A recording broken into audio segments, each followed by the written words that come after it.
আমি জানি না শ্রীকৃষ্ণের ভক্তরা কি এমন করেছে যে ভগবান শ্রীকৃষ্ণ ভক্তদেরকে দেখলে সবাই এত রেগে যায়। তো কেন, তোমরা তো সবাই হিন্দু। আর যারা যে তিলক গোলায় মালা পড়েছে তো সনাতন, আমরা তো হিন্দুর হচ্ছে আমরা পরিচয় দিচ্ছি, এটা তো কিছু খারাপের কিছুই নেই।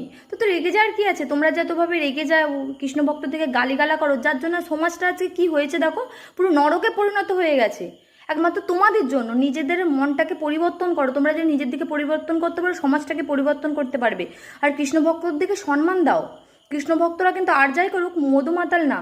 হ্যাঁ, তারা মদ খাওয়াটা কমিয়েছে বলে, নেশা ভানটা করে না বলে কিন্তু আজকে সমাজটাই একটু হলেও ঠিক আছে, শুধু ভক্তরা আছে বলে। একদম যদি ভক্ত মানুষরাও যদি, কৃষ্ণ ভক্তরাও যদি একদম মানে চলে যায়, সমাজটা একদম নরকে পরিণত হয়ে যাবে। নরকে তো অলরেডি পরিণত হয়ে গেছে, পুরো নরকে পরিণত হয়ে যাবে। তো তোমরা কৃষ্ণ ভক্তর দিকে অপমান করো না। কৃষ্ণ ভক্তরা কিন্তু সবাইকে সম্মান করে। তোমরা আর যাই করো, কৃষ্ণ ভক্তর দিকে এইভাবে অপমান করতে পারো না।